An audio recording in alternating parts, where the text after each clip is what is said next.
Just a heads up, this episode contains some explicit language. I'm your host, Michael Callahan, and wherever you might be now, this is where we go next. And Joel Jimenez is a stand-up comedian, musician, and a native of Northeast LA. For years, he was the drummer for the #1 live podcast in the world, Kill Tony. These days, you can find him at the world-famous Comedy Store. In regular rotation on some of LA's top comedy podcasts, he's a co-host on both the Dogs of Browntown and Lesser Known Characters podcasts, as well as the drummer for the punk rock band Mad Peaceful. Joel, thanks so much for joining us. Hell yeah, thanks for having me. Of course, man. It's a pleasure, a true pleasure. I think the best place to start with you is the beginning. You grew up in a little corner of Northeast LA, as I mentioned in the intro, called Frogtown, which is historically a pretty low-key neighborhood surrounded on all sides by 2 freeways in the LA River. Today, though, it's home to one of my favorite breweries, Frogtown Brewery, as well as a gourmet sandwich shop, an upscale Mexican restaurant, an artisan coffee shop, and even an art walk. And Frogtown's segment of the LA River, for anyone not familiar with this part of the country, has been recently beautified with manicured trees and foliage that give it a more premium feel. But the neighborhood was a lot different when you were growing up in the 90s and 2000s. So what was it like back then, and what did you love about it? Yeah, it's funny when you're saying all that stuff. The words artisan coffee shop make me want to puke, but I thought it might. I did have lunch at Spoke today with my buddy Chappelle, but I don't know, man. It's so different. I hear people say a lot, LA doesn't have community or everybody's fake here, but Frogtown's a very small place. It's not big. And I think when I was growing up, I did have a very neighborhood feel. And yeah, I don't know. It was pretty tight knit. I mean, my friend group was pretty small out here. It was definitely a little more dangerous, I think, or I wouldn't even say a little more. I think that now there is almost zero to very little threat of any sort of danger. It's been completely gutted and gentrified, but it's good. I mean, there are some people that are still here that own their homes. And when I had a dog, I could walk my dog at night. It wasn't super sketchy anymore. I feel like that's nicer. I do worry that people that were from here cannot enjoy the nicer things now because they got priced out. But it felt good, man. It felt like a neighborhood. I mean, probably have a very similar story to anybody else that grew up in a neighborhood setting. Maybe their bullies were maybe not in gangs. We'd run around the neighborhood all the time on our bikes and have rock fights at the river. And a lot of my first sort of substance memories are at the LA River. It was really fun. I think we had the whole fucking be home when it's dark sort of rules. And I just ran around the hood having fun as a kid, skateboarding, all of that. Yeah, it's a trip to see what it's become. I mean, they just opened a new really fancy restaurant a couple blocks from me. And it's fine. I do have a bit of a chip on my shoulder. When I run into people, sometimes I want to be like, who the fuck are you, man? I've been here, dude. I grew up here. Where are you from? I feel like, and this is especially relevant, I think, to your background and your love of music, as I think neighborhoods and music especially are both very alike in that way, in that there's a feeling like if you've been a fan of a band since day one before it got big, and then other people start coming around and they're posers and they're like, oh man, I've been a huge fan of this band since, and then they name the 6th #1 single. It's just a different feeling than if you were there since the beginning. For sure. I was a DJ in college for this very hardcore underground alternative music radio station, and they had a strict rule. It started getting annoying after a while, but it was if any of the musicians or artists that we play ever get play on mainstream radio, we will never play them again on our station. Wow. And so I'm very familiar with that vibe. Yeah. But I definitely understand it when it comes to something like a neighborhood. I remember a similar transformation happening in Highland Park. I remember I live in Los Feliz, but some of my friends were moving into Highland Park in 2007, 2009, 2010. And it was this weird kind of transitionary period where you would have these local artisan coffee shops starting to pop up, some owned by residents who lived there for decades, others owned by newcomers.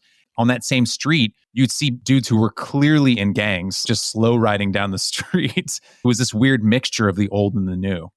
We watched it happen around us, and we were sort of one of the final frontiers of that. Oh God, I hate using that fucking word. Because I remember there were advertisements for these apartments that were going up that said, be a pioneer, be the first to own riverfront property. And it just seemed gross. That's not the most appropriate phrasing. Yeah, be a colonialist. No, it be a settler. Yeah. Yeah, for sure. Yeah, yeah, exactly. Let's tame the savages. I think, no, it's wild. LA Weekly did an article like years back that said like the LA's best new neighborhood. And like my mom has been here a very long time. So it's like new to who? Like, yeah, it is interesting. The neighborhood is maybe a little bit different because you're talking about living where music is a bit of a spice to life. And where, if music is the salt and pepper, then where you live is like the main course. But I try not to be that with music because especially now that the music industry is basically dead, I think that when bands that I like achieve some sort of success, I really try to be proud of them and like happy for these bands getting success in any capacity.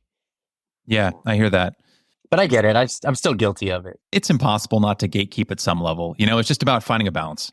Yeah, it's hard when you see like models on like a magazine cover wearing like a Black Flag shirt or something like that. But also it's like, it's cool because these bands have become so much a part of the zeitgeist that they are like in just your regular everyday thing, that I don't know, even if it's just the logo or whatever, there's something about that band that is, even if it's just the buying into the cool factor, there is something cool about that. There was another interview where you said something similar about your childhood. You said, quote, I grew up being a little shit at the river, the LA River for our listeners, skateboarding, having rock fights, smoking weed. We'd have band practice and play backyard shows in the neighborhood, end quote. And I think childhood can be a confusing and often chaotic time. We're trying to figure out what we're into, who we are, what we want to be. Mm-hmm. At that time, two of your biggest creative interests were punk rock music and skateboarding. Yeah. Which is about as natural a combo as peanut butter and jelly, in my opinion. Hell yeah. You said it, man, for sure. What hooked you about the skate punk scene? And why was the first song you ever played on drums at 14, the KKK Took My Baby Away by the Ramones? Hell yeah, this guy's like Nardwar, dude. You got all the fucking... This is awesome. This is great. You know how many like interviews I've done recently where I like... It's weird to hear about your life from other people, and I forget all this shit I say on podcasts. I don't know, I was talking to my mom about this. Like, I'm not super religious at all, but I'm like, thank God that was the path that I found. I had a cousin who skateboarded. He grew up here in LA in the 80s and always had a skateboard, and he was into new wave and like Depeche Mode and stuff like that. And I think I heard the Ramones from him the first time. That was like in the culture by then. Hey, Blitzkrieg Bop was like in movies, and I guess skateboarding fed everything else. When I grew up, I liked soccer, I liked basketball, I liked that, but I was never really good at it. I'm still afraid of the ball, like baseball, all that. And I was into it. I was a big like Shaq fan. I loved the Lakers, all that. But then the older I got, I realized like a lot of the people that were like fucking with me or bullying me, that's what they did. And so it turned me off from all that stuff. And I think something about the individual nature of skateboarding really turned me on, like that I could just do it on my own. And it was cool, man. It was dangerous. And, through that, you watch these skate videos and there's music in these videos and you start to gravitate towards that because it's like the full sensory thing of watching these skate videos to this music. And you're like, that's fucking awesome. They do go together. And yeah, I don't know, man. I've said this before that I think that there is a low buy-in rate. Maybe I would say with punk and hip hop. And I think that's why soccer is so big in like impoverished communities, because really all you need is a ball. So there is something that is really accessible about it. And a lot of these bands come from similar backgrounds as me. A lot of people that didn't have money growing up and just doing what they could with what they had, I think was really attractive to me. My mom always like really stressed like self-learning and being curious about the world. And I think that when you're punk rock and skateboarding puts you in control of the discovery of it all. And so you just like deep dive into this world, and it's okay to do it on your own because it's such an individual thing. Your mom, there's a through line, and whenever you talk about your mom in these interviews, I think the through line is that your mom was a huge influence on you. She would take you to the Natural History Museum. Yeah. And she always had your back when it came to your creative endeavors. One of the quotes you said about your mom, which I found really endearing because I had a really good, and still do have a good relationship with my mom. You said, quote, my mom used to bake brownies and cookies for all the neighbors so they wouldn't call the police, end quote, because you were playing your drums so loud. Yeah, my poor neighbors, man. I look back, man, we're just turning up way too loud. I was lucky enough to have my parents own their house. So we have a garage and my drums were set up there, and we would play music after school, like on a daily basis. And yeah, God bless my parents for even getting me a drum set at 14, because now I have friends who have kids, and that's a big like debate with them. Should we do this? Is it loud? I mean, now with electric stuff, it's like pretty doable. But yeah, my cousin Ivan was also pretty big influence musically. I mean, he had a lot of CDs and was like really into music. And I remember one time he said, "Oh, you like punk? You got to listen to the Sex Pistols." And I was like, "Okay." And then I bought a CD. And I remember my first concert ever was The Offspring. And my first tape ever was Green Day's Dookie. I remember we went to Target, me, my mom, my aunt, and my cousin. And some of the kids at school, I went to a sleepover and they had played it. And I like fell in love with it because everybody was singing along and it was poppy. And I remember me and my cousin asked our parents, like, can we split it? Can you guys split the tape and we'll share it? And I think I eventually just commandeered it and it became my tape. Then when The Offspring came out, I think Pretty Fly for a White Guy was probably the first. I was listening to K-Rock a lot as a kid and Yeah. just something about it, maybe the humor, the sort of. And it was a great music video. Yeah, for sure. Very funny and didn't take themselves too seriously. And I went to see them at the Universal Amphitheater and my cousin Ivan and Aaron were my chaperones. And I remember they put like makeup on me and we spiked my hair. And there was a pretty wild formative moment that I always look back to is like Dexter asked the people to turn all the house lights on. And so house lights go up and I turn around and I'm looking at the audience and I see a bunch of Dead Kennedys logos like scattered. People had Dead Kennedys shirts on and that logo really grabbed me as a kid. I was like, what's that? And I'm pretty sure I bought a Dead Kennedys shirt before I had ever even heard the band because I just thought it was what you wore if you were like in that world. I was definitely a poser, but it was something about it. The images and like even to this day, I mean, like you see the power of images with like Shepard Fairey and Obey and all that, like, and even advertising at a more insidious level. It's like you see these things and something about these simple designs that just grab you, man. I don't know what it was, man, the aesthetic of it all. I don't know if it's skating. It's hard to really crack the egg open and find the true path of it. But I've said this before is if I would have listened to maybe Rush for the first time when I started playing drums, I probably would have quit. I do want to talk about Neil Peart. But before we get to Peart, I don't want to put my mom on blast, but I can't remember Dookie without remembering my mom's reaction to it. Like I said, she's been supportive of all my creative endeavors. She's listening to this conversation right now when it's published. But I remember when I got Dookie for the first time, it was one of the first CDs I ever bought. And I was like listening to it in my bedroom. And I think my mom comes upstairs and she was like, what is this music? Yeah. Can I look at the liner notes? And they had all the lyrics printed on the inside. And the moment she started reading the lyrics, she was like, Michael, we are going back to the mall and we are returning the CD. Hilarious. Yeah. And I was like 11 or something and she was just not having it. But speaking about the accessibility of punk, I think the analogy you made earlier, which is like punk and soccer are like a similar level of accessibility, whereas like maybe Neil Peart is like ice hockey. So like Neil Peart, for any listeners who don't know who he is, he's widely regarded as one of the best drummers of all time. He played for the band Rush for 40 years. Until his death in January 2020. And like his signature riffs that he developed were so recognizable and unique that when other drummers would use them, that they can be instantly identified and traceable back to Peart. But you said just now and in previous conversations, if you'd gotten like a Neil Peart record instead of something like Green Day, I don't think I'd be playing drums because I'd listen to it and be like, I can't fucking do that, end quote. Yeah. And there is something about the accessibility of punk rock music, like the simplicity of the chord structure. I read a comment on the YouTube page for the KKK Took My Baby Away song. The YouTube comment said, quote, no band has done more with only 3 chords, end quote. Absolutely agree, man. And I think this is true. Like other like now famous punk rock bands were similarly inspired by the Ramones to start their bands because just hearing, oh, wait, they're just playing 3 chords over and over in different sequences. Yeah. I can teach myself 3 chords. That means I can start a band. Absolutely. Yeah, for sure. I think to this day, the Ramones are probably top 3 bands in my life. And I think that they're the reason that I'm still playing music. The KKK Took My Baby Away was like a moment for me going like, I think I can do that. And yeah, man, I'll always cherish that band as like a huge inspiration to me. I thought of something when you were talking about the liner notes on Dookie. So like the type of relationship that I had with my mom was like, I remember being in the car and there's a lyric where he says, I went to a whore. She said, my life's a bore. And I remember I was able to just ask my mom, what's a whore? And like, she told me, and she was like, yeah, here, I'm going to tell you, this is like a learning moment. I'm not going to say, don't say that. Don't use that word. This is what it is and shit like that. And to this day, I can go to her with literally anything. And I feel like if I ever had kids, that's the way to go. Cause I feel like the more you ban something, the more the kid wants to do it. Oh yeah. You couldn't make a better trap for a child than to have a big red button that says, do not press on it. For sure. Yeah. Humans, man. Yeah, exactly. Yeah. We're all just pretty much big kids. Your playing has become pretty complex these days, which is a far cry from the often more straightforward style on a lot of punk rock records. So when did you decide to level up your music and delve into more complex drumming arrangements? It's a trip. Within the past few months, I've looked back at video and stuff of me and been like, oh shit, I wasn't even really aware. I didn't have an outside view of it, but I think it's just time. I think that back in the day when I was a kid, it was like wanting to show off, wanting to be the best, wanting people to go, damn, that dude's like really good. So when I was a teenager, it came from like an ego thing.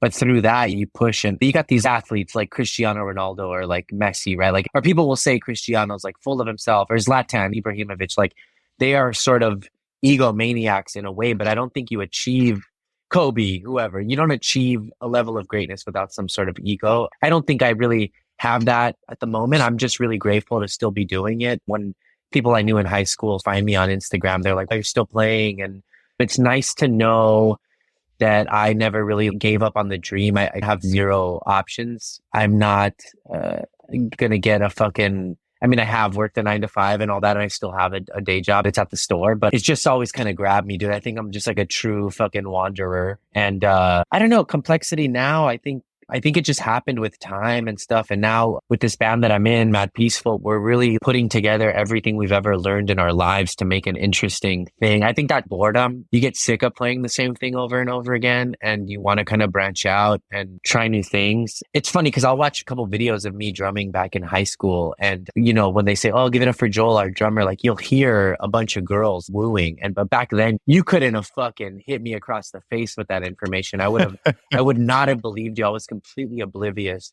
to that. I mean, I was like, that's what I wanted, and I wanted the respect of my peers and stuff, but I wouldn't have believed you. But now it's just like wanting to be creative and play new things. And luckily I'm with some really badass musicians, man. And I'm playing with some of the best people I've ever played with now. And you want them to be good, you got to be good. We're all showing up and giving it 110%. And also, I think because I still have that mentality of I'm not classically trained, I don't know a lot about drum jargon and shit like that, that what I can do is be a showman. And I swear I will sweat and I will give you everything I have while I'm playing, because I don't really know more than one speed. It's like 0 to 100. I had to buy special sticks because I didn't really have any dynamics on my snare. I just hit it the way I hit it. And so I ended up having to get brushes or changing my cymbal setup or smaller drums or muffling, things like that. And yeah, even now with tuning drums, I can't believe I'll watch videos and go, oh, that sounds pretty good, or recordings. And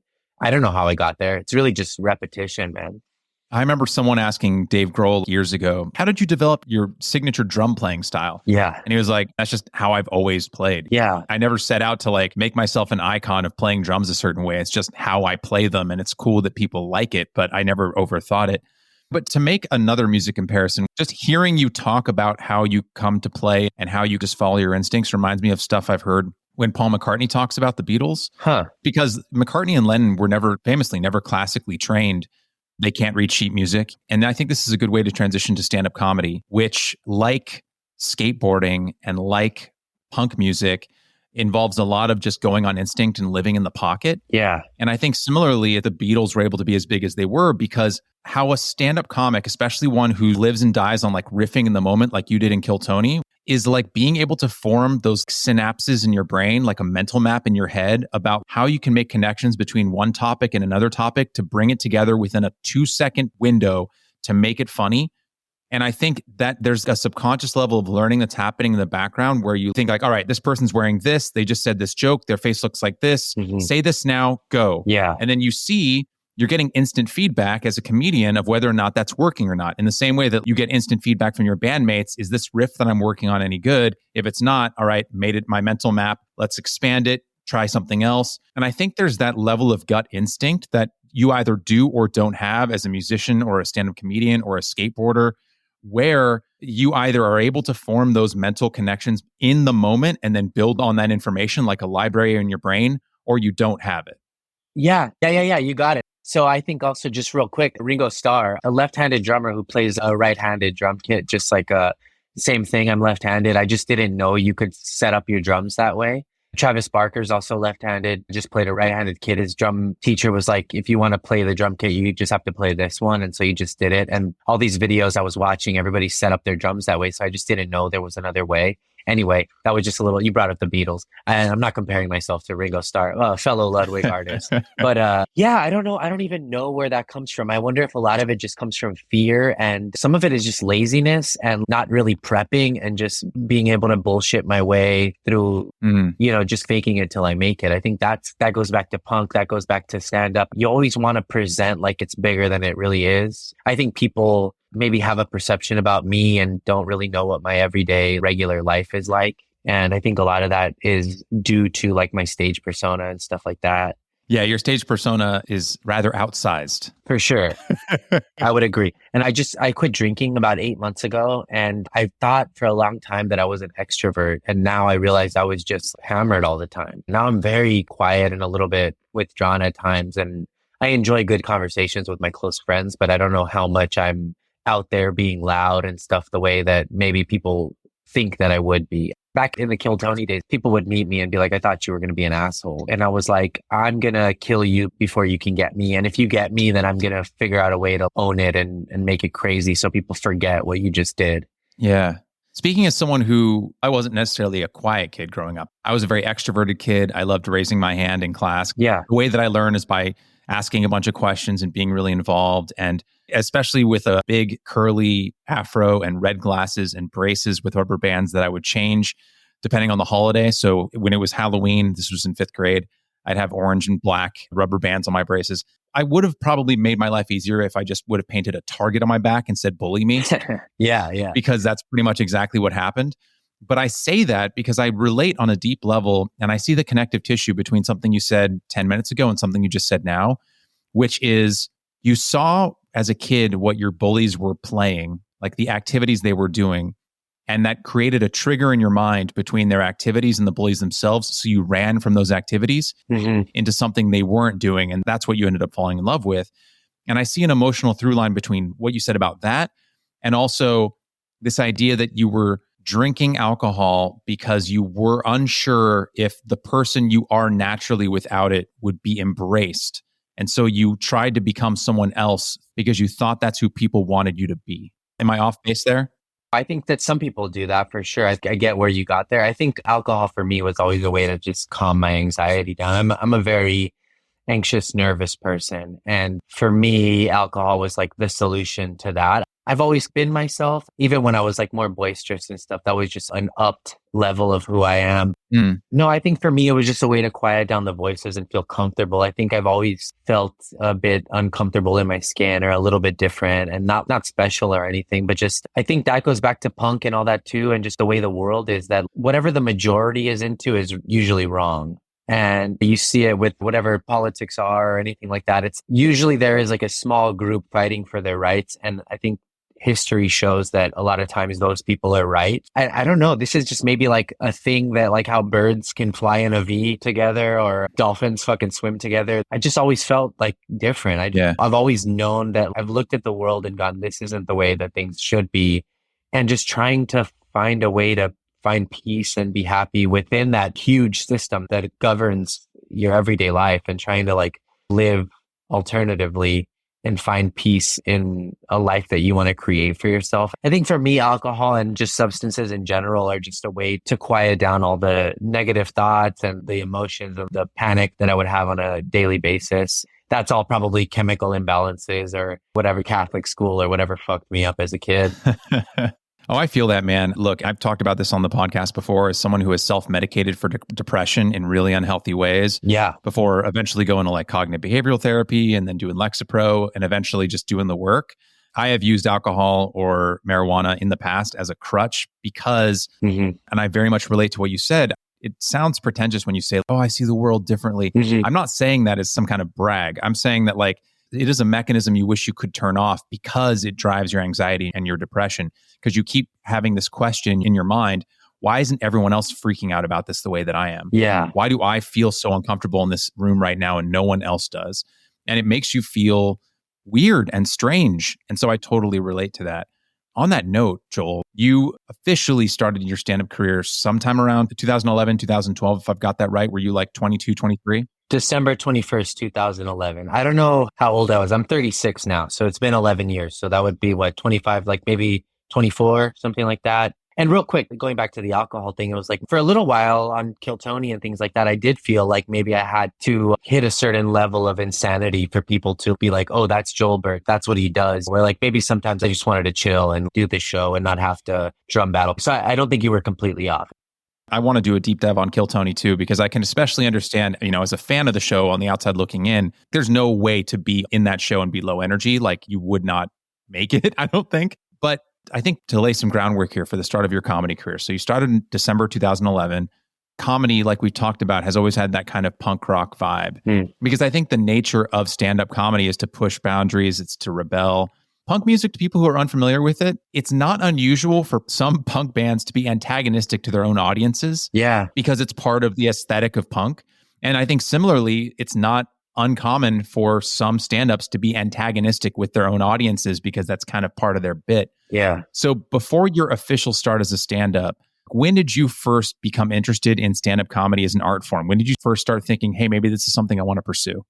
I've always loved it since I was a kid, but I thought it was impossible. I thought it was like superhuman because I was a big George Carlin fan and Chris Rock. And I mean, they're on another level. And I didn't know. I was doing theater for a while. I did theater for a few years and I met this guy who was working stage crew on a play I was doing. And we used to do bits and stuff backstage before I went out. And he said, hey, I take this improv class in Boyle Heights. Like it's like a donation-based class. You should come do it. And so I went there and I realized through that the things I said made people laugh. And I was like, oh shit, that connection was made that I could speak words that would make people giggle or whatever.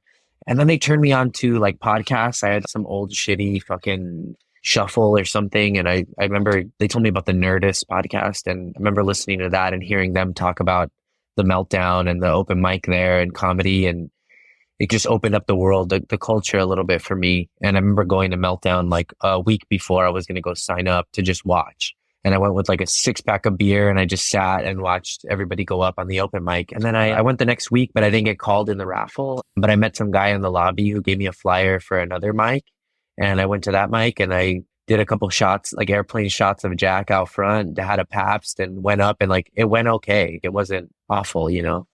Okay, so before you did your first 1-minute set on Kill Tony, you were playing in the Baby Boys band with Pat Reagan, who was one of 2 members of the Kill Tony band at the time, along with Jeremiah Watkins. Yeah. You've since collaborated with both of them a ton over the years. You actually just appeared on Jeremiah's podcast, Scissor Brothers, and rather disgustingly drank half a bottle of full sugar maple syrup, which I definitely have questions about.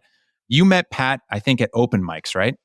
Yeah, for sure. There was an open mic called the Hollywood Hotel. Everybody always thinks it's like some hotel, like a big Hollywood hotel, but it wasn't. It's on Lexington and Vermont. Oh, I know exactly where that is. Yeah, and they did an open mic there in the basement. And at the time, Pat was like a LA comedy darling. He was killing it. And I used to just watch him. And I remember I went up to him one time and I just told him, I hear drums to your music. If you ever want to play music, let me know. I'm a drummer. And it had been years since I wanted to play drums. I was over being in bands. I don't know. I always felt like I was maybe the most dedicated member in every band that I was in. Mind you, they would all disagree with that. That was just my own thing. But yeah, and then he started a band. It was me, him, and James Austin Johnson, who's on SNL now.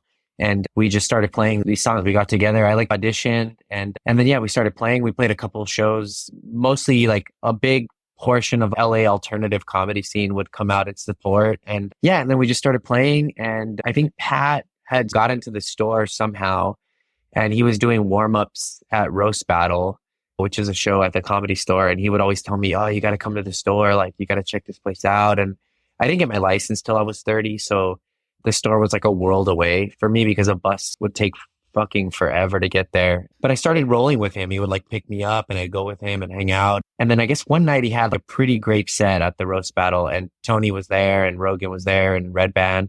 He had crushed that night. So they called up Pat and were like, hey, come be the band leader on this show. And so I would just roll out with Pat and sign up. For a few weeks, I would sign up. And when I finally got up, I did okay. And Tony after said, hey, every time you're here and you see me, I want you to say hello. And so I did it. I was like, fuck yeah, I'm in.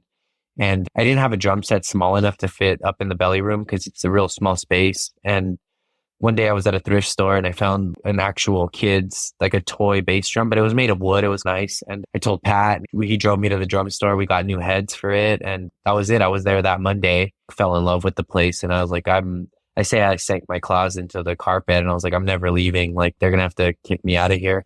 Yeah, it was wild going back and watching your very first 1 minute set. That was February 8th, 2016. It was episode 142 of Kill Tony. I'll put it in the show notes. You started your 1 minute set with, quote, "Is it hot in here or is it just me having a full-blown panic attack?" Yeah. Actually, I should back up a second because if anyone's not familiar with Kill Tony and like what the premise of the show is, so basically Kill Tony, like I said in the intro, it's the number one live podcast in the world. It's watched by often tens of thousands of people simultaneously when it streams, and then hundreds of thousands, sometimes even millions of people after the stream. It started in 2013. The premise is like brilliantly simple. So basically, there's Tony Hinchcliffe. He's a stand-up comic in his own right. There's Brian Redband, who's with him, also a comic.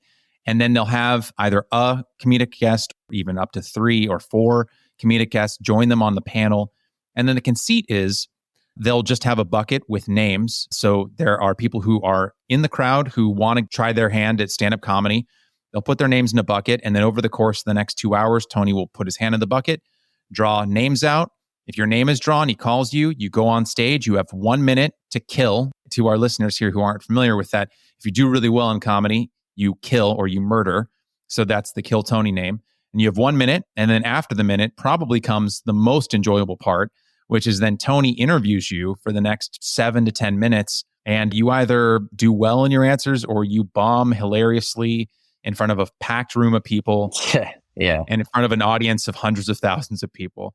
But there was one point when Tony was talking with you and he said, "Do you always close your eyes when you talk?" And I say that to chart the growth because like you were saying, 12 episodes later on Kill Tony number 154, you're playing drums for the Kill Tony band.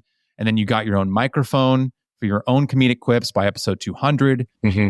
Walk us through like how you got from the dude joking about on-stage panic attacks with his eyes closed to Kill Tony episode 202. When you were on such a hot streak of off-the-cuff jokes by that point that you took on a new onstage nickname that fans would chant for hundreds of episodes thereafter. So how did you get from that dude saying, "Am I the only one having a full-blown panic attack?"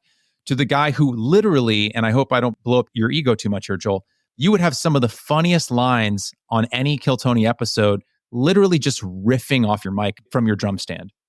Yeah, the easiest way to explain it is I would just feed Pat jokes from behind the drums and he would do them and they would like bomb, obviously, because they weren't in his comedic voice. The timing it takes for me to say something to him, for him to find the moment to say it, the moment had passed, it would not work. And so sometimes it would, but I think it bombed too many times in a row one time and Pat just turned to me and he goes, "You should say it." And so I just got up, grabbed the mic, said it, and it like worked. And then that's a drug, man. You just get hooked on that. And when I first joined the show, it was like everything moved so quickly. I felt it all. It was like a beehive, like everything's just buzzing. And the more that I was there, it became like the Matrix where it slowed down and I was able to like, it's a really weird thing to explain. Let's say it was going 100 miles an hour. Eventually it got to be 50, maybe even slower at times where it just really actually slowed down and I was able to find these moments. And also you learn the culture of the show. You learn what works, what doesn't. There were times where I was worried of bombing, but then you would see your heroes come up and be guests and even they would do jokes that wouldn't work. And so you're like, okay, this is just part of it. This is part of the process. It's like a shared spirit of ruthlessness. Like you were saying, like huge names like Joe Rogan, Mark Norman, Shane Gillis, Gilbert Gottfried. I'll tell you too, that first episode when I did stand up and the eyes closed thing, Dom Herrera said, "You're like if Gilbert Gottfried was human." And I'll always remember that, man. It was like wild. And then I got to meet Gilbert in New York and it was really incredible, man. I got to be in a green room with the guy and me and Tony went to go get him a sandwich and all this shit. And yeah, I don't know, man. It's a trip, dude. I think what it is, it's like positive reinforcement. Like when you're training a dog, it's who the fuck doesn't want to hear their name chanted or be like, yeah. What's funny is now in my stand-up, I'm really trying to believe in myself and realize that I do have that safety net of a quick thinking brain, because when you're in the moment, you don't feel it. You guys see the moment happen and then you hear the quip, but you don't realize the fucking mental anguish and turmoil that's going on in my mind, like a little rat running around. What's the joke? Figure it out. Okay, and go. And you just throw it out. And if it works, it's great. I think it got better when I got my own mic because, again, there was a timing thing. And when I first started, people would see me stand up. And so now there's this expectation. And so once it became immediate right to my left, I was able to just lean in and shorten the path. And that helped a lot. And support from Tony and Brian and everybody telling me that was good or whatever. It really is just positive reinforcement and wanting to belong. Like these guys, these people like me. And yeah, I mean, I had a moment in Ireland where I was like almost taken aback and I sighed really loudly. And Tony's like, "Are you all right?" And I was like, "This is crazy." Hearing a bunch of Irish people say Joelberg was a trip, man. Yeah, so a few things to note there. Again, for our audience who might not be familiar with Kill Tony, and that's the interesting thing about the age of the internet is that something can be legitimately huge, but also niche at the same time. If you're a fan of especially the LA and I guess now the Austin comedy scene, it's impossible not to know what Kill Tony is. But then the country is humongous. It's 340 million people. So I would say this to anyone who's listening to this episode right now. One, I'm going to post some compilations of Joel's best riffs and roasts in the show notes, along with a couple full episodes of Kill Tony. I will tell people, this is fair warning, this podcast is not for the faint of heart. There is a lot of inappropriate humor, a lot of humor that many people would find offensive, but that is known when you enter and you're in this area and no one takes offense at the joke. So just understand that. I go back and I cringe at some of the shit that I said, like in the moment as a character or whatever. There's stuff I probably wouldn't say nowadays, but I was in the mode. Oh, for sure. And just to make special note of something that you said, like watching some of these old streams, it's like when you nailed it, like the positive reinforcement you get from the crowd and folks like Tony and other comics, I have to imagine was like a drug. But it's important to say this was not some kumbaya setting. When you or anyone else was like late with a joke, like even 5 seconds late, or like the joke just didn't land, you would be ripped for it. For sure. So it wasn't just this thing of just positive reinforcement. Even when you were on fire, there had to have been something in the back of your head that said, like, any moment I could bomb, and that's going to bring my joke riffing to a halt. Yeah, and it happened quite a bit. I think that the more it happens, the more you become okay with it and you can scream about it. Or I remember I would just yell fuck or something like that. Just to, I don't know, you learn how to deal with it a little more gracefully or at least be funny in the fact that you failed. But yeah, it's terrifying, dude. A lot of it is fear, and fear is a great motivator. Oh, I can imagine. To call back to something you said earlier about how you try and keep the accomplishments you achieved at Kill Tony in mind when you do your own stand-up. Worst case scenario, Joel, you could always go up as Ski Mask Pete. I thought you killed with that mask on. That's right. Yeah. That was actually what's funny is that was a good friend of mine. His name's Joey. He was a comic. He quit comedy. He moved. And right before I went up, I got the idea. I was like, I knew his act really well. And he just sent me one of his set lists. And I was like, I'm going to do his jokes. And because I figured it was far away enough from my regular voice to sneak under the radar a little bit. Yeah, the chameleon infestation joke was absolute gold. Oh, it's great. Dude, he's brilliant, man. Yeah. What's funny is his mom was an English teacher or is an English teacher, and you could really tell it in his joke writing style. He was a really great comic, but he's out in Seattle. He's a skateboarder, an incredible skateboarder. So he's found his own way now. But yeah, I love that guy. Again, for our listeners who might not be familiar with Kill Tony, saying that Joel was the drummer for the Kill Tony band is like just totally underselling it, because as we've talked about here, the band in and of itself and the members of the band were characters and comics. Again, some of the funniest lines were coming from folks like you and Jeremiah. And you guys got into this tradition of dressing up as a different set of characters every single week after week. You had this line that I thought was really insightful from a narrative and a character point of view. You said, quote, "The characters I would do that fell flat, I realized is because they didn't have a point of view. So understanding Jolina's point of view, I thought really made me feel more comfortable in the character. I didn't feel like I had to think of jokes. I just knew how she would react to certain things," end quote. So I'd love for you to expand on that idea of really fleshing out a character and then letting the character's POV be the humor. And I'd love for you to tell us more about Jolina and some of your other favorite characters from those days. I learned that from Jeremiah. He was the one that said it that way and it really clicked. We would do like, when we were the Super Mario Brothers, it was like, it was fun. They were good costumes, but we really had nowhere to go with them because they are like actually literally 2-dimensional characters. And then I realized, yeah, my favorite characters were the ones that had the full on point of view where I knew where they were coming from and I could riff as them. I would say Jolina, probably one of the tops. Bill Billingsley was really fun when I was drinking. I recently just did it sober and I had no idea how to get there.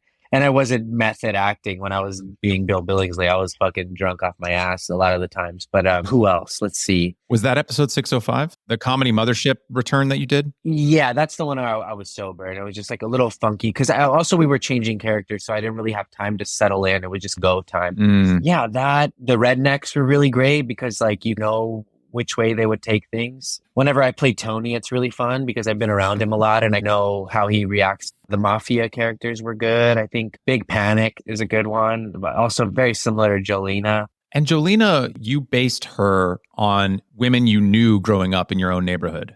For sure. Yeah. Just either my brother's friends or people that I went to like day camp at the rec center with, or people's sisters, that I knew in high school, especially in LA. It's like, obviously she's a cartoonish, ridiculous version of these people, but I know how they would react to any given situation, or at least like the phrasing that they would use. And that I feel like that made it a really fully fleshed out thing. I think doing that character in Ireland was like pretty sick too, to bring this like LA centric Chicana, like Chola character to like Europe was a fucking trip to me, dude. What's so fun as an audience member about a character like Jolena? Because it wasn't uncommon once a character became established for you guys to keep bringing them back like every few dozen episodes or like once or twice a year. And so what's great is with a really well thought out, fleshed out character, in a way, you're training the audience how to anticipate and how to react to what they're saying. Because once you see Jolena for a couple hours or a couple episodes, when someone else on the stage says something, oh, Jolena is going to react this way to what they just said because I know Jolena this well. Yeah. And so some of the humor is in the anticipation, waiting, knowing that Jolena is going to react a certain way. One of the ways to build suspense is not to just show an explosion going off in a building, but to show the audience the bomb ticking under the table and then letting the conversation play out for 10 minutes while the audience knows the bomb is there. And comedy, I think, works the same way. Jolena is the bomb underneath the table. And so you're just waiting, watching. So when someone's on stage and Tony says something or one of the comics says something, and Jolene is going to have a POV about that because you've watched her 4, 5, 6, 7, 8, 9, 10 hours already. I think it's just such a brilliant way to train your audience to anticipate your comedy. Yeah, I think with stand-up too, it's great because when people don't know your voice, you're spending the first 5 to 10 minutes explaining your voice and who you are so that they'll laugh at the rest of your act, because if they don't know where you're coming from, they might not get it. And so that is a bit of an advantage that maybe more well-known comics have, is that come their second special, they don't have to spend the first 10 minutes saying, this is who I am, this is how I think, this is why this is funny. They can just start talking and people already know where they're coming from. Say Theo Von or Chris Rock, all the greats, man. Everybody, Marin does it really well. It's now we know that Marin is this way. This is his comedic voice. And so he doesn't really have to spell that out anymore. He can just jump into the meat of his act. And it's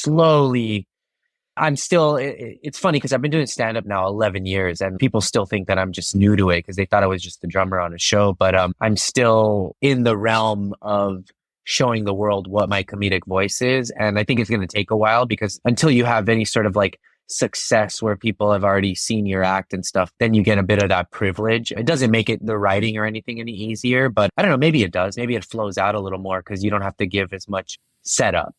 Is that a double-edged sword?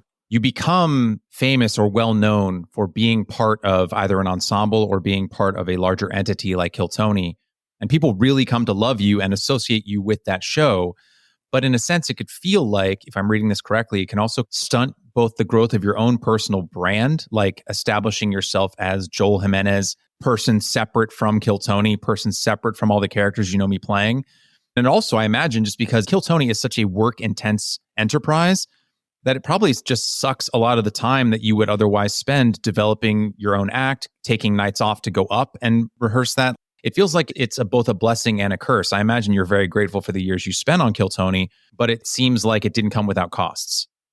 I never really feel like that because stand-up is the long run anyway. And so like when I first started, someone said it takes 5 years to learn your voice, 10 years to get good at it, and then 15 to 20 or more to make it or make any sort of money off of it. So I'm 11 years in. If anything, it made me more visible and I get more opportunities because of it. I could sit around and be like, yeah, it's a bummer, but overall, it's been a real blessing. You know, I get maybe booked on shows and stuff that maybe somebody who has been doing it the same amount of time as me doesn't have the opportunity because they don't have the visibility that I did. No, I think it's all good. I think that any sort of challenges or anything like that are predominantly challenges that just come with being a stand-up comic anyway. Who the fuck do I think I am that like anybody would even know me? Because like we said, it is a huge podcast, but it is still very niche. You know, it's like these punk bands, they might be huge, but like maybe Milo from the Descendants can go into a market and like people aren't gonna fucking be like, oh my God, that's Milo. Maybe like me or something. But no, I think that's just what it is, man. That's just how it is.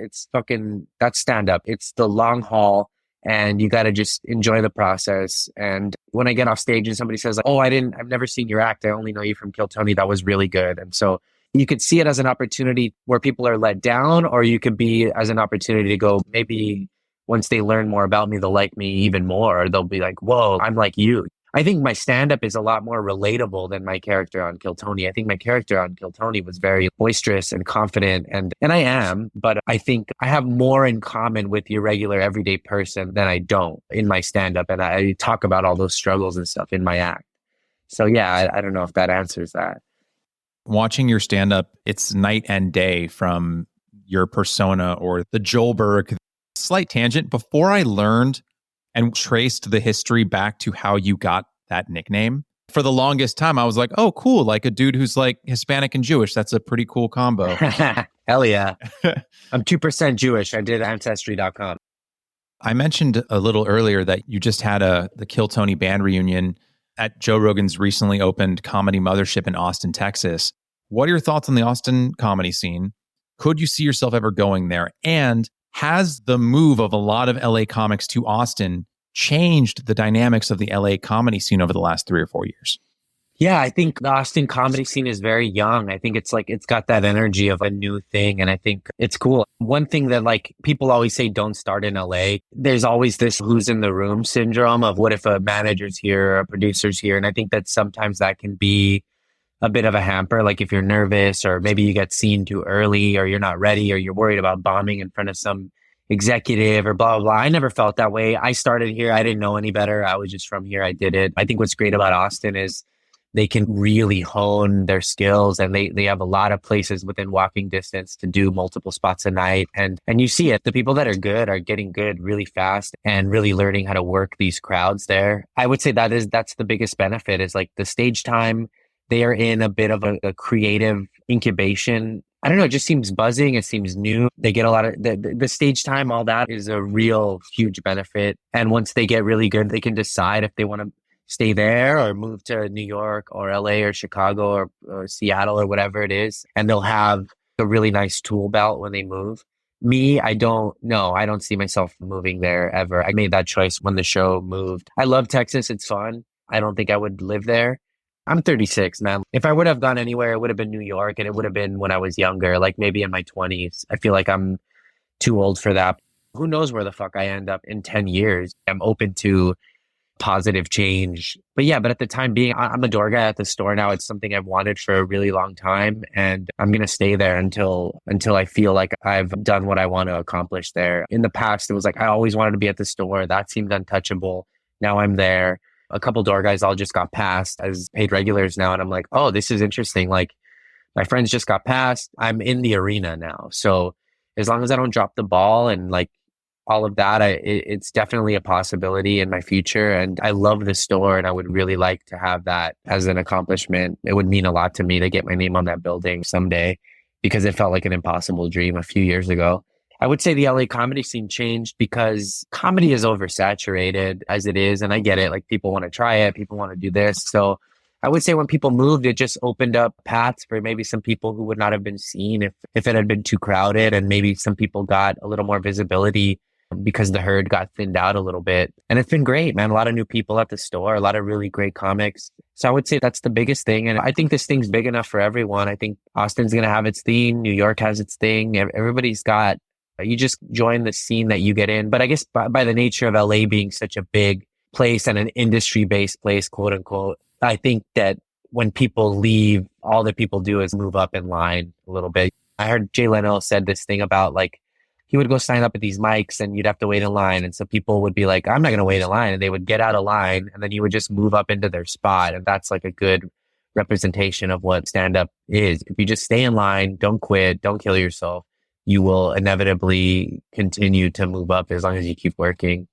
So I think a lot of folks who are listening right now, when they hear that you're working the door or you're the door guy, or when you're talking about friends getting passed, people might not have the context for why being a door guy at the Comedy Store is so significant, right? Because a lot of folks might think, oh, you're just working the door. What are you, security or just someone stamping people when they're coming in?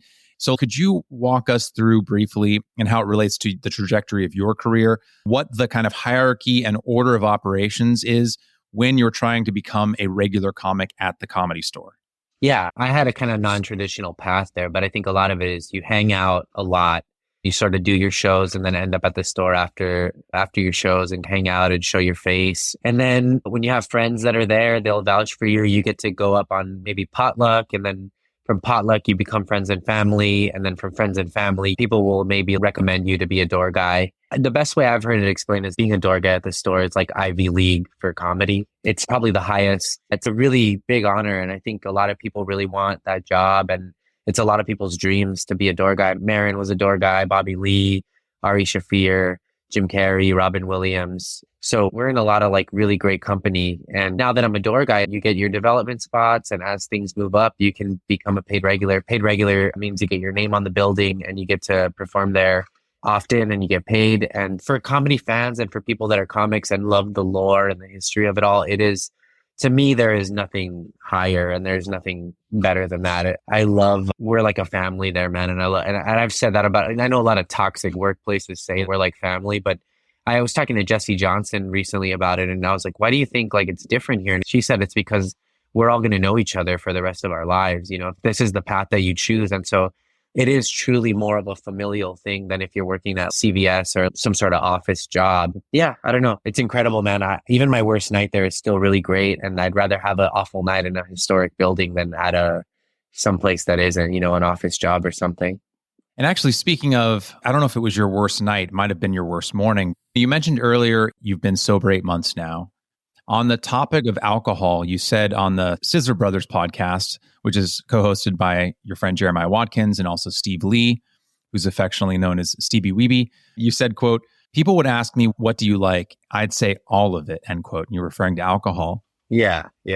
Can you talk us through the event that led to you getting sober? You were hosting a potluck at the Comedy Store. And for our listeners, that's their name for open mic night. Your name was on the marquee. This is something you wanted for 10 years. And you finally got it. And then you woke up the next morning. Can you walk us through that moment when you woke up? Yeah, I mean, I always had those sort of mornings with alcohol. It was like, and I'm not like a crazy drunk. I don't get into fights. I'm very loving. I'm not like, I don't go to jail. I didn't do anything crazy at potluck either. I mean, I got into my boxer briefs, but that's normal for me. It's just full on panic, man, like sweaty and just a really intense worry. And when I woke up that morning, I had sort of been reevaluating my relationship with alcohol for quite a few years now. And just, I was like, oh, I'll drink when it's a celebration. Then everything becomes a celebration. And I don't know if I know how to do that. And at this point, who knows? I might go off the rails and you might whatever, but I don't know if I'm willing to risk it to see if I can drink like that or handle it. I think it's just, you wake up with an intense fear, man, intense fear, worry, sadness, regret. What did I say? Who did I talk to? What did I do? And also, that mixed with these visceral physical feelings of like your heart racing and feeling like you're having a heart attack. And I was in the fetal position, man. And I couldn't go back to sleep. I was really worried. I ended up like taking a Xanax to go back to bed. And I remember just waking up, not being able to look at photos of my name on the marquee or any sort of like Instagram things about me hosting. And I was like, why am I doing this to myself? This seems like self-harm at this point. I can cut this out. It was tough. It was tough for a long time. I'm not really triggered by people drinking around me. I was really triggered by comedy green rooms because of the fear. I would get in there and I would just order a double vodka soda and just start melting away those like panicky feelings. So I had a bit of a moment at Rogan's Club because the green room's so nice and there's like alcohol there and I was away from home and I was like, is this the time it happens? And I just saw a cigar on the table and I was like, can I smoke this? And they said, yeah. And so I just hit the cigar and I was fine. I was like, okay, this is enough for me right now. And I don't know, man, honestly, my life has been probably the best it's been in the last, life is tough for everyone. I'm not saying it's perfect, but I find it easier to regulate my emotions. I find that my relationships with people are a lot better. I'm not waking up completely depressed. I used to go to the hospital with panic attacks back in the day. The day we were leaving to England, I went to the emergency room because I was freaking out, man, at such a crazy level. And there was no way to pull out of the tour. You make these agreements and your flight is booked and people are counting on you. You're part of a team and there was nothing I could do. And that was like a really scary moment. And now that I look back, alcohol was fueling a lot of that. Like now I'll panic, but I can breathe my way out of it. But when I was drinking, it was like, it would grab a hold of me, man. Really dark, man. Like I was never suicidal, but it got, I would say, a very thin line away from willing to do anything to make that fear and pain and anxiety stop. I'm scared of death. So I don't think that would ever be an option for me. And I have my mom and I have a lot of really good friends that were there for me and in those times. And I need to get into therapy soon. That's my next. I'm sort of like, this last few years has been me becoming an adult in a way. I just got a bunch of dental work done. I'm almost done with that. I'm just tackling these things piece by piece. But yeah, I don't know. It's been great, man. I think I'm addicted to nicotine, but that's fine. It doesn't make me sad. And I think that it's damage control at that point. It's overall the gifts that I've received these last couple of months has been really great. And I know that if I stay on this path, that life will continue to bloom for me. Yeah, it's been good, man. I think today might be my 8 months. I'm going to check this calendar I have, but yeah. Well, that's fantastic, man. Back in 2021, this was before you got on the path to sobriety. In a video series on YouTube called Relentless Ones, you said, quote, "I would like to be in the moment more. I want to smell the roses a little more. Get up, have my fucking coffee, and let the sun hit my face. Hopefully everything will come with that," end quote. So my question now is, as Joel looking back on that guy who at the time was still drinking, where are you with that goal now, sober in 2023? And how are you working on being in the present? And what are some things you've been doing to stay grounded and in the now? Oh man, damn, I got a little emotional when you said that. I think that's something I really want. I strive for that peace and have a happy, healthy life. I think hearing you say that right now is like, it has been like that lately. I think I have been letting the sun hit my face and enjoying life, staying sober, telling your friends you love them, being a part of projects that you're excited to do, really working your craft, we're about to record on the 5th and 6th of May. And I'm like really looking forward to that and looking forward to all these sets that I have and the new podcasts I've got. And yeah, man, the bigger your world gets, the smaller you need for your everyday life. So just, yeah, I don't know, checking in with friends and trying to eat better. I do jujitsu a lot. I've been getting tattooed a lot. You have to stay out for at least 7 days, but it's always there. Working out, eating good, exercising, being around friends. I think now that I'm not drinking, I'm forced to be in the moment because as much as my mind races, there are times where you have no option but to be where you are because you can't numb it or anything like that. But yeah, trying to be a good person and just help other people when you can and being grateful for what you have. Yeah. But I think if I just keep pushing on this, I might be able to reach where my most constant place that I am mentally is calm. I would really like that. That's great, man. And I relate to a lot of what you're saying. And I think most people do, whatever their struggles might be, whether it's with alcohol or otherwise, eating, being present. I find it so much easier to externalize my love and my care and my attention. It's much harder to internalize it. You know, like there was a saying, I can't remember who said it, but it really stuck with me. And whenever I find myself in a place where I'm not really doing a lot of self-care, I try and remind myself of the saying, which is, you should treat yourself like someone who you are responsible for caring for. Or like you as a kid too, yeah. When I was single, like I just wouldn't cook for myself a lot. Just like ordering out. And I'd stay up till super late hours, and then I'd feel like shit when I woke up the next morning. But I'd be like, who cares? I want to stay up. I'm in a relationship now, and I find myself cooking much more, not because she would eat unhealthily, left her own devices, but I feel a sense of responsibility because I love her and care for her. And so I want to do things that would help her with her life. And I find myself oftentimes thinking, man, why don't I treat myself as well? And I think a lot of people get themselves stuck in where they treat people outside of themselves really well, but they don't treat the person inside all that well. Yeah, I agree. Yeah, I'm trying to get there. I'm single at the moment, and it's just been like really learning to like myself and be comfortable with myself being alone and self-care and trying to sleep on time and read. And, you know, if I'm going to just lay around, I might as well spend that time bettering myself. It's a struggle, but I'm trying. I think that even though life isn't perfect and it is hard and things are going on for everyone, I think this is some of the most happy days that I've had the last couple of months.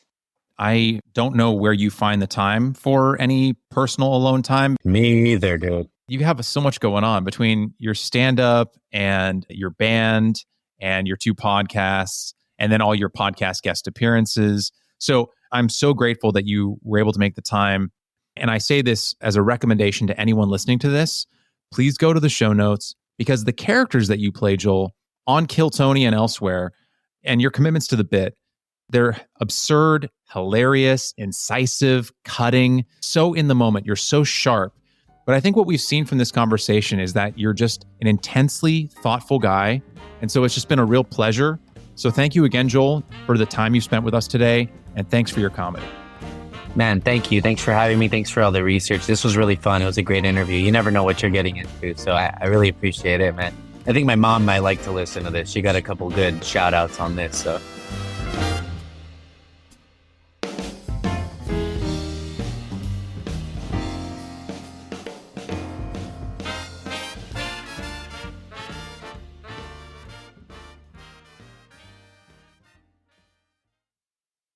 Hey there. If you're hearing this, you're exactly the person this message is for. If you're a fan of the show, it would make my day if you could give it a 5-star rating and write a brief 1 or 2 sentence review on Apple Podcasts.